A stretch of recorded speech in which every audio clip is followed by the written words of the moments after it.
When I made it to my home place, I found triumph of the will. Where once lay a shining city, stood a fortress on a hill.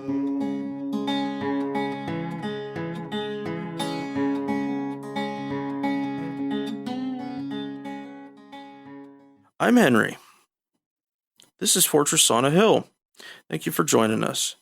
For those new to the podcast, BT, Danny, and I are three leftist combat veterans who take the military and veteran stories of the day and provide some much needed historical context and examination.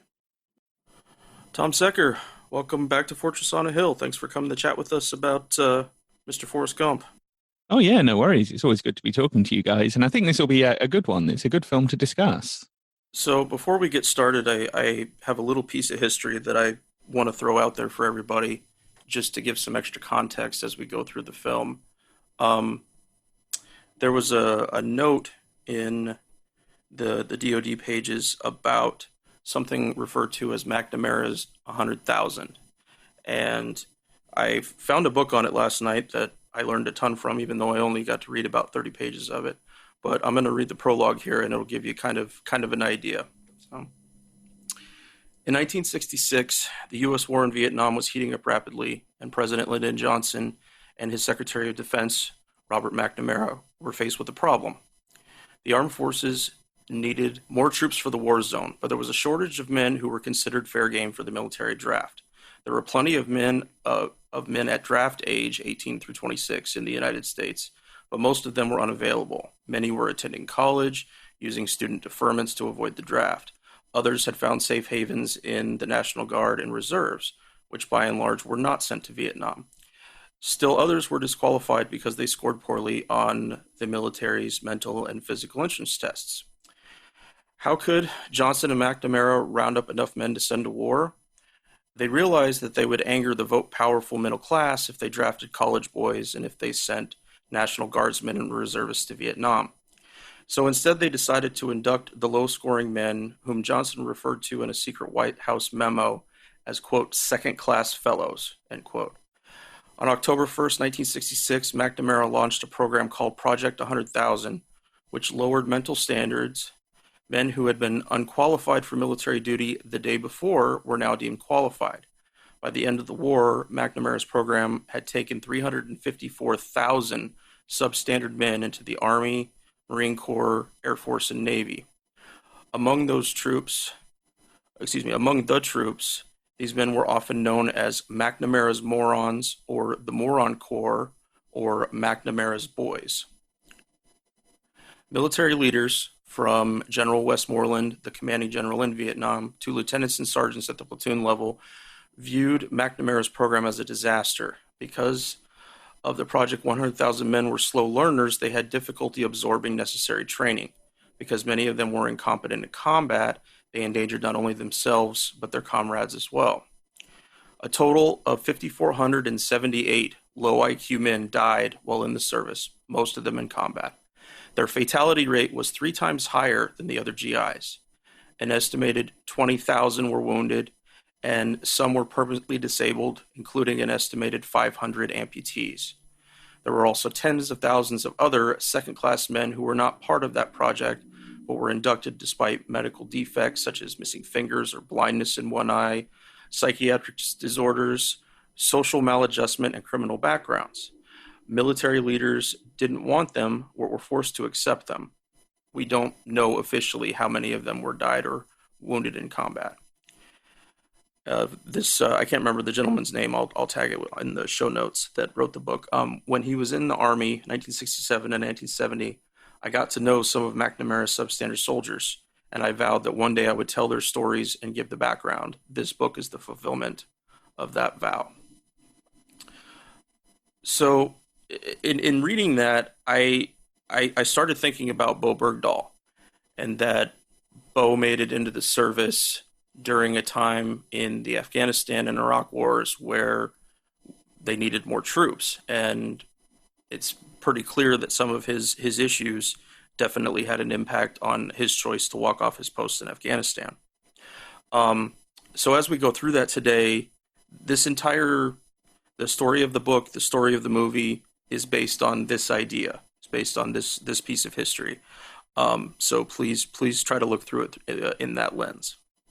So the differences between the book and the movie are just so vast, it almost starts to bend the meaning of the word. I don't know, it didn't really seem like it was actually organically moved from one to the other. In the book, Forrest is 6'4" and 242 pounds, who had huge success in high school football, which made his scholarship to the University of Alabama a lot more plausible. This is a quote that Forrest put in the book about Vietnam. Anyhow, they say it is real quiet because this is the beginning of the Gooks' New Year, Tet or some such, and they've got a truce going on. All of us is tremendously relieved because it is frightened enough as it is. Because we is frightened enough as it is. The peace and quiet, however, did not last long. Also later on, when he makes his trip to China to participate in the ping pong tournament, he actually has a dinner with Chairman Mao, and Chairman Mao asks him directly what he thought of the Vietnam War. And Forrest told him straight up that he thought it was a bunch of shit. And the last thing, and I want to read the whole book because I haven't. I just dug it out yesterday because I was noticing this stuff. But the other thing that is really surprising to me was Lieutenant Dan was homeless in the book, where in the film, I don't think he was ever portrayed as being someone that didn't have a home or was going to lose his home. He always had a place to stay. Yes, it was a crap New York City apartment, but it was a home. And thinking about this one, how often do we see homeless veterans actually portrayed in films, let alone with this kind of authenticity? Lieutenant Dan at one point is too drunk to give an anti-war speech, and the people organizing the speech kicked him off the stage. Now, that's a point of realism. That could actually happen to a disabled vet. But instead, I think they just went straight for a drop in the feel-good bucket. What do you fellas think about that stuff? Well, certainly, and Tom knows better about this, there was obviously some sort of sanitization of any anti-war messages in the film itself. It's interesting that Forrest was so much bigger. They had that in the real movie. I think Bubba would be closer to that size, right? Yeah. But that's that's some surface level stuff, right? It's interesting that it's different. But what I find is, okay, so there's an anti-war speech that doesn't happen, but I don't remember there being any anti-war speech by Lieutenant Dan. He's not shown homeless. Forrest doesn't tell Chairman Mao that the war is bullshit. I mean, in the movie, they make Forrest into such a simpleton, right, that it would never occur to him to have a political opinion. I mean, am I right to assess it that way, Tom? Oh, yeah, totally agree. Yeah. And I think that is interesting because, Forrest is at all these key events, right, in American history. That's, of course, like a big part of what the film is. But he's a voyeur. He's an innocent voyeur to this, right? He's an innocent observer. Yes, Vietnam is messy in the film as it is released in whatever, 94 or whatever year it was, right? But I don't think it's a particularly political movie in any way. I mean, it strays very far from any anti-war themes. And I guess my question, and I don't know if you know this, Tom, is to what extent did DOD play a role in that sanitization of the movie?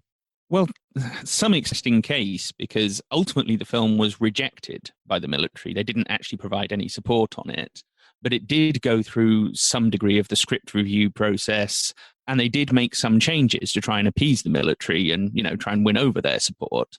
But even though the answer was ultimately a no, those elements remained in the script, or at least a lot of them did. And I mean, I don't know, there are little hints and moments in the film that have an anti-war tinge to them, but it certainly isn't the thrust of the movie, and it isn't the thrust of Forrest's character, let alone Lieutenant Dan's character. I thought what you said about in the book that he's homeless, but in the film he's living in some sort of crappy hotel room. on living off, government benefits, and he's obviously got a fairly miserable life. But then he's kind of, Forrest rescues him out of that, and he keeps on drinking, but his alcoholism is treated as just a kind of laughing point, as just a kind of joke. Oh, he's keeping his arms, exercised. And it's Right. like, from what you've been telling me, Henry, in the book drawn out as a consequence of what happened to him in Vietnam, that these are the obvious and inevitable consequences of his suffering. That's not really portrayed in the film at all. He's just, the film is, I think, a pretty good piece of cinema, just strictly just taking it as a piece of film, talking apolitically here. It's a kind of lovely piece of Americana. It's got laughing points. It's got moments that make you kind of cry. It's tied in with all of these big moments in US history. There's kind of a lot going for it just as a story that's being told on a screen. But yeah, when you look into the politics of it, you see how what started out as a strongly anti-war story diluted all of that down to just a few little moments in a film that's full of emotive moments. So it's certainly not the mainstay. It's certainly not the center of the story in any way. The one moment where Forrest isn't just a passive observer of these events, which is actually my favorite moment in the whole film, is when he meets Nixon, and Nixon tells him, no, I'll get you a better hotel. And he ends up in the Watergate Hotel, witnessing the break-in across the street at the Watergate office complex. And he phones up the police and tells them. And I kind of like that idea of, Forrest accidentally causing Watergate to happen. But yeah, aside from that, he is largely a passive observer. He is very placid as a character, and that's part of his likability, and obviously it's Tom Hanks, the most likable man in Hollywood, so they're very much playing up to that.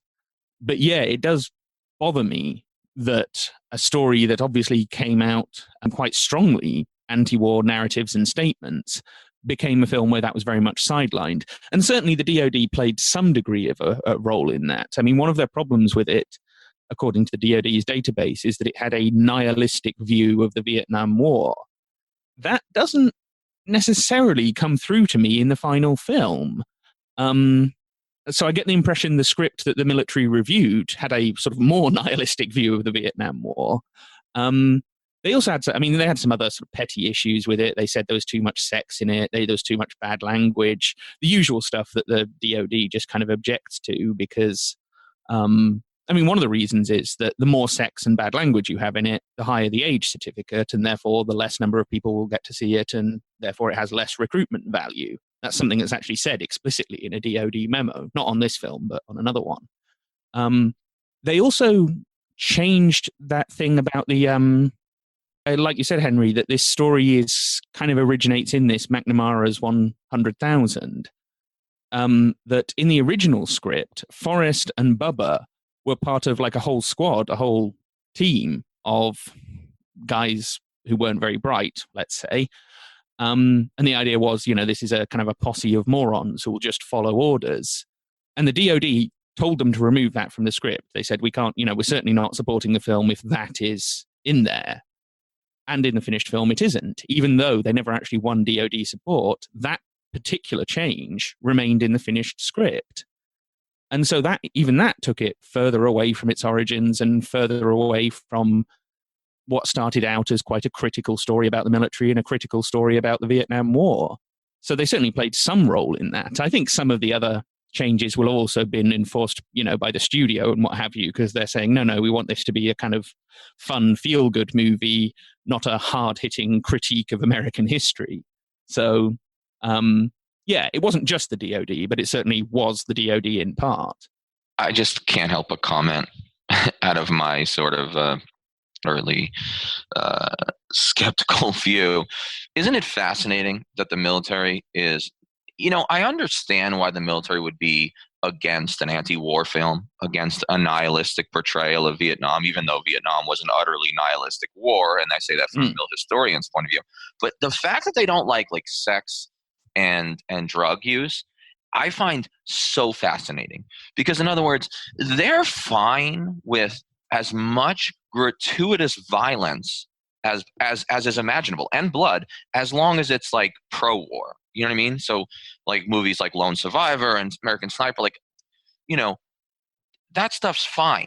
But God forbid we show the natural like human inclination for sex, you know, or drugs or cigarettes. It's like the fact that the military is this like conservative Christian influenced organization when its entire purpose is death, killing, violence, for better or for worse. And sometimes you need that. I'm not a pacifist, but I just find the hypocrisy in that. And it's not just the films where I've seen this. I saw it at West Point as a cadet and as a teacher. It's like we're teaching these cadets how to literally kill. When I was there, we still did the bayonet course and stabbed beanbags and stuff and yelled, kill, what makes the grass grow, blood. But if you had sex in the barracks, you were kicked out. Or if you were found with pornography, you were done. You're in big trouble. You know, and it's just it's just fascinating the difference between, you know, sex and foul language, which is like not acceptable, but violence and aggression, totally acceptable. It's so typical of the DoD. Oh, utterly. I mean, the only film I've ever come across where they turned it down because they felt it was gratuitously violent, RoboCop, which, to be fair, is gratuitously violent, but that's part of the whole point of the movie. And of course, that's a film that is very much a kind of anti-war, anti-corporate, anti-domination kind of film. It's quite, if you like, revolutionary in that sense, or certainly quite radical in its ideas. But that's the only time the DoD have ever said, "Oh no, we can't do this because it's too violent." And like you say, you look at the violence of Black Hawk Down. I mean, it's a great movie in some ways, but it's horribly violent. You got people, you know, seeing people's fingers get shot off, stuff like that. Really intense body horror. DoD didn't have any problem with that. The guys and I love doing the podcast. Being able to share our experiences in the military with allies means the world to us. But we can't do it all. We need you to share an episode of ours with somebody, anyone who you might think could be affected by it.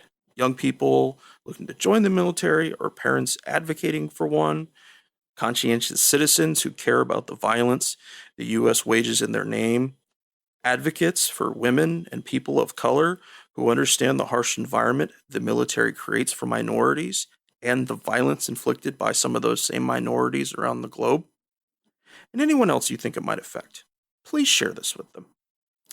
But sharing our episodes is just one of the many ways you can support the podcast.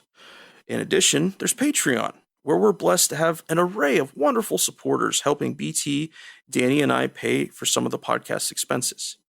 Those who contribute $10 a month or more will be mentioned here as an honorary producer, helping keep you, our listeners, stocked with new episodes. But you don't have to contribute $10 a month to help us.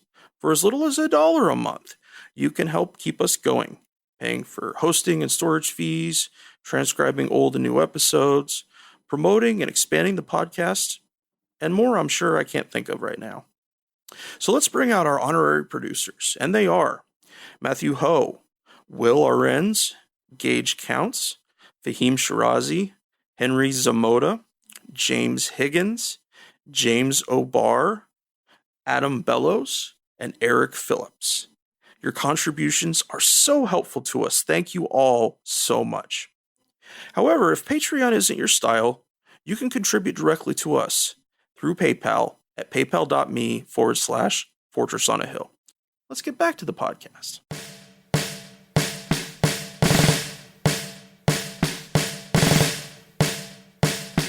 In the film, when Forrest and Bubba first meet Lieutenant Dan, they talk about how his family lineage is that he has a relative that fought and died in every single American war. Mm-hmm. We then cut to later on where Dan has lost his legs, or his legs are essentially dead and he's going to lose them.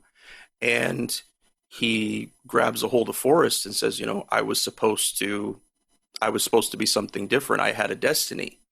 And, you know, that really, from us talking about the anti-war themes of the book to the vapidly pro-war themes of the film, that really could hit home hard, because he's not questioning the loss of his legs. He's questioning why he's still on this earth. He thought that was his claim to fame, that he was going to burn out into the atmosphere, so to speak. He even implies that it was sort of God's plan that he die. Yes, exactly. Right, Which right. ties into like what we were saying on the long road home, this notion of fate and destiny being a part of the military ideology, certainly in entertainment. I mean, you guys can talk about it from direct experience, but yeah, that's something that keeps coming up, and it comes up in this one as well. No, there was a lot of mentions. There was Dan had kind of an inherent, I wouldn't call it atheism, but he was clearly at best agnostic for a time there. You know, remember Forrest going and singing in the choir, and he sits at the back of the room, kind of sullen. You know, he's there for whatever kind of support he thinks he might be giving Forrest, but he's not there because of wanting to do anything. Then later on, Forrest very explicitly says, "I think he finally made his peace with God," and so there's like a godless section here, and it's not pointed out to by anything, but it's very clear and distinct. Mm, mm. No, you're right. In some ways, that's the kind of theology of his character arc throughout the movie. And that he goes from when he's in the military, he has this sense of fate and destiny and God's plan, which he then loses because he, in his eyes, fails to die on the battlefield. He then goes through this very atheistic, or at least agnostic period, where he obviously isn't doing very well emotionally. And then that's resolved in the end because he sort of rediscovers his faith in God and everything's all right. And that's actually quite profound. I mean, like I say, that the movie is full of some pretty big ideas for what's essentially quite a silly feel-good movie. And that's a big, big part of it. Also, Bubba was drafted.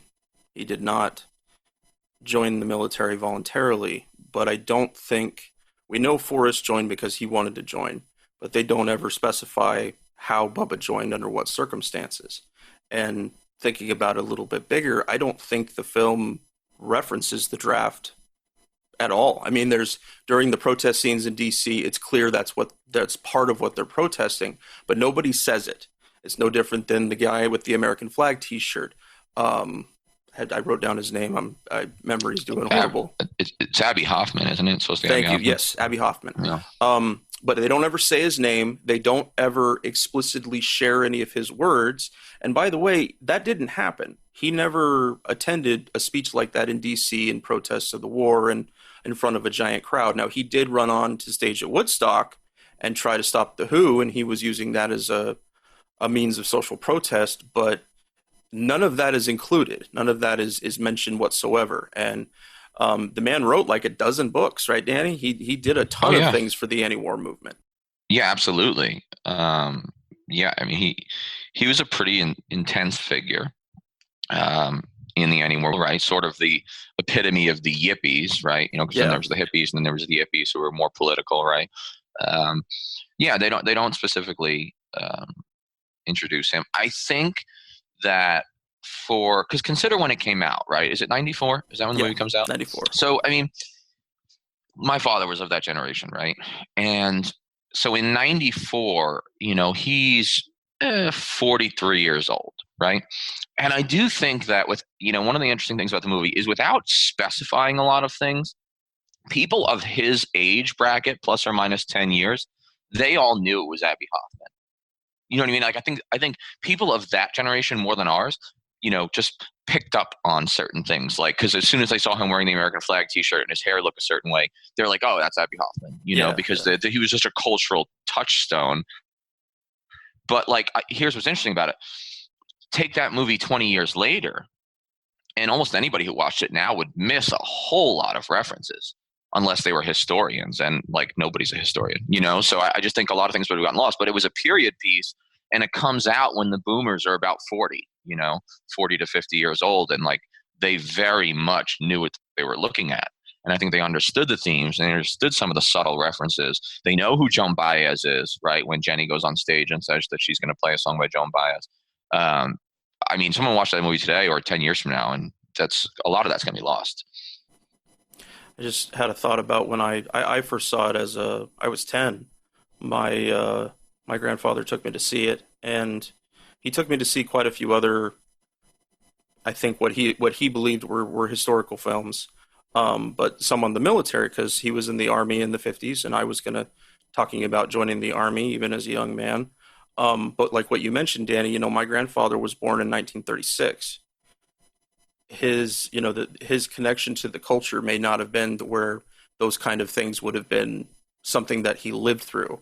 And of course, for me, I was 10, and so like you said, that it could be very obvious to that subsect that includes your dad, but so many other people would simply take it as the feel good film that most everybody sees it as. Absolutely. So, I want to move on to the storyboards that were included in the DoD pages. You notice several places in here where there are racist references to NVA soldiers that never made it into the film. You also have a combat scene that, as the storyboard portrays it here, seems very elaborate and very accurate for what Vietnam combat was like. They're shown here as making what we call in the Army as a movement to contact. They don't know, they're just out on patrol right now, but they come upon a sniper, and in the storyboards it's very clear where the location of the sniper is, exactly how far. They have a map of the area as far as what happened in it, and people just start running away in the storyboards here. Soldiers just start running for their lives.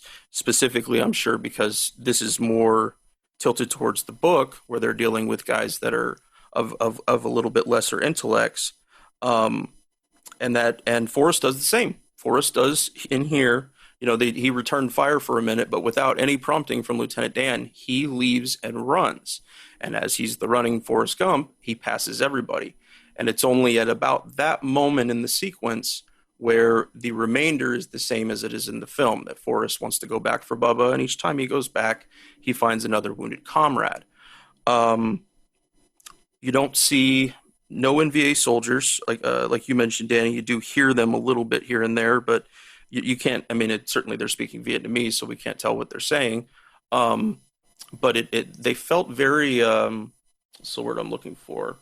Almost like walking into a haunted forest.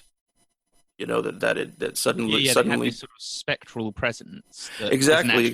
But Yeah. at the end of any firefight, there's going to be, you're going to have dead soldiers on either side and maybe some prisoners. And so I think it's really interesting that all of the more harsher war elements here were completely stripped away. One of them was that the book specified Lieutenant Dan called in an airstrike with white phosphorus specifically.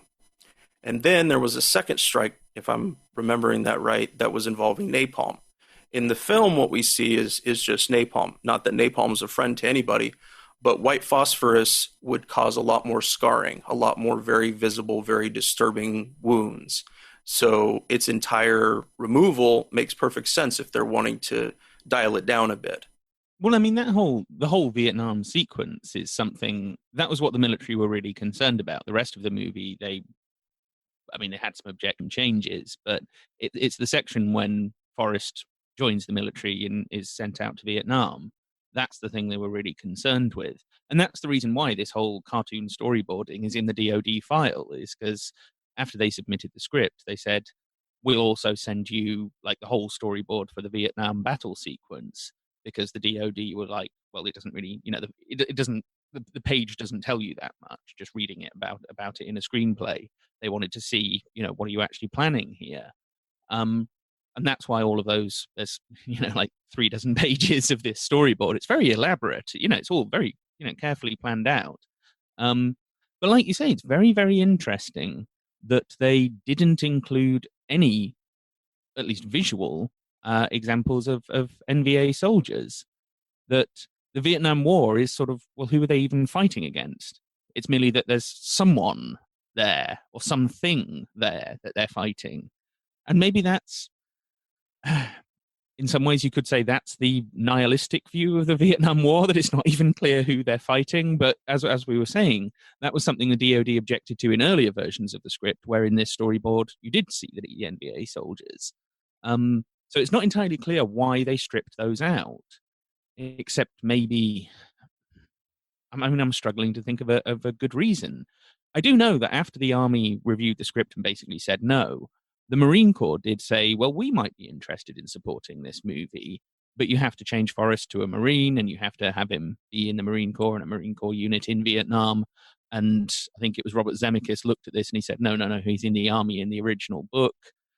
We want to keep that. I see him very much as an Army guy.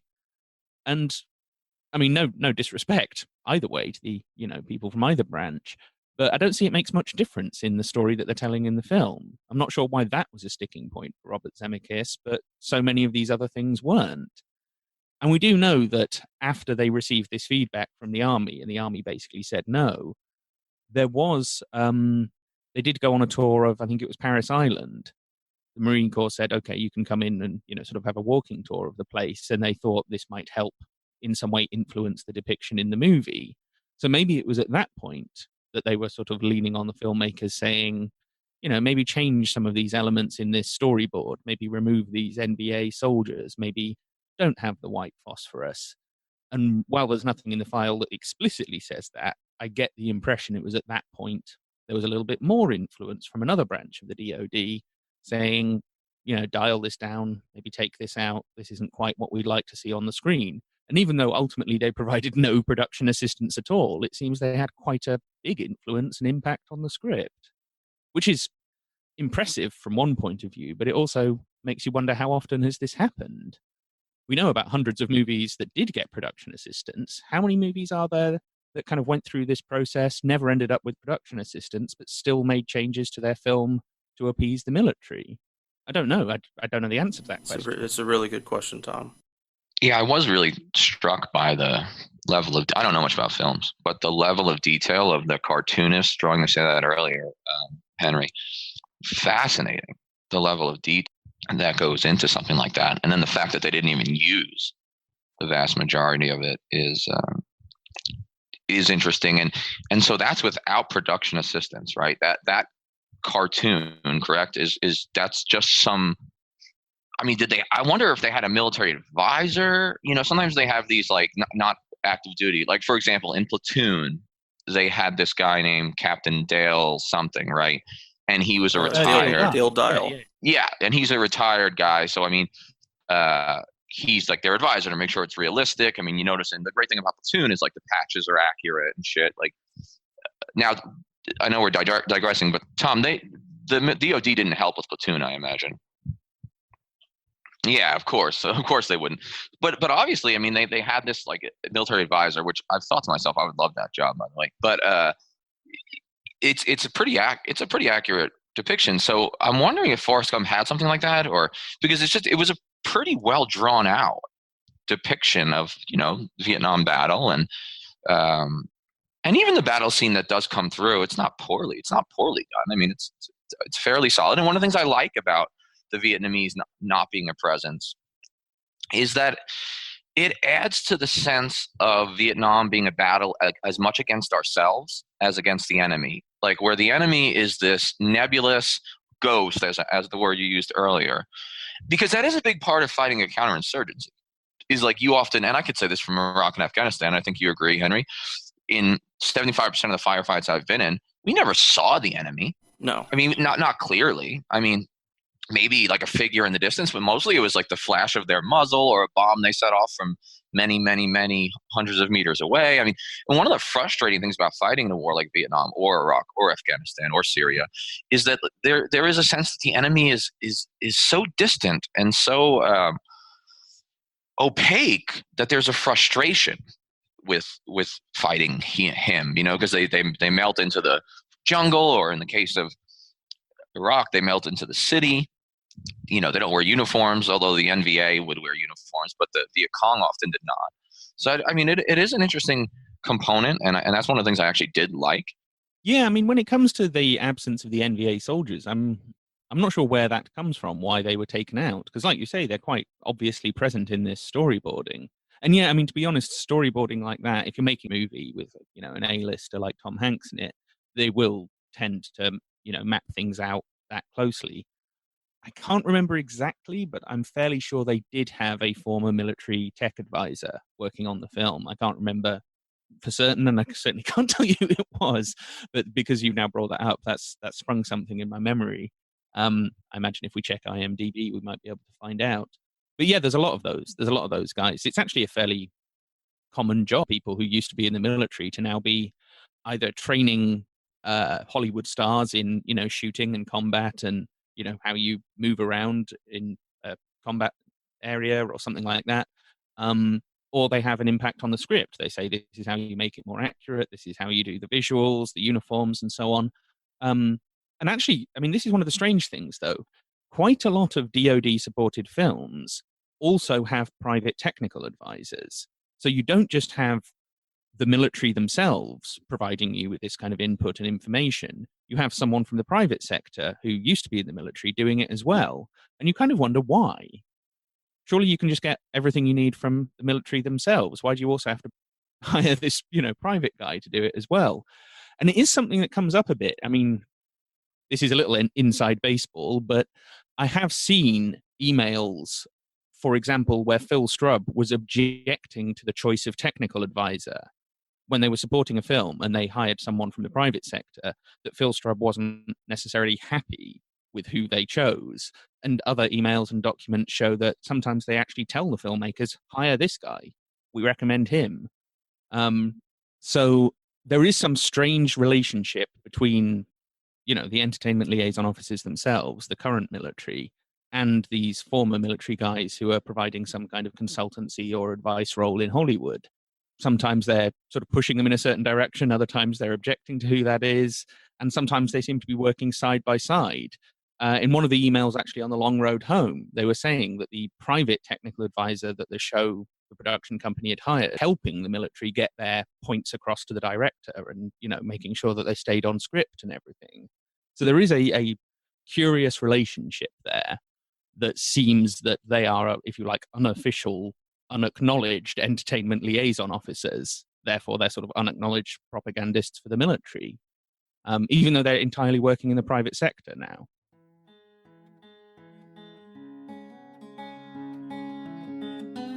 We're on Twitter at Fortress on a Hill, and also at Facebook.com at Fortress on a Hill. You can find our main blog page and our full collection of episodes at www.fortressonahill.com.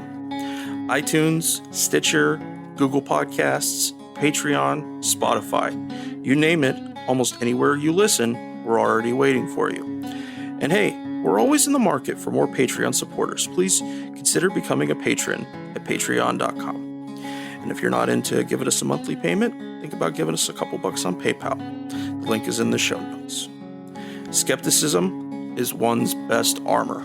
Never forget it. We'll see you next time.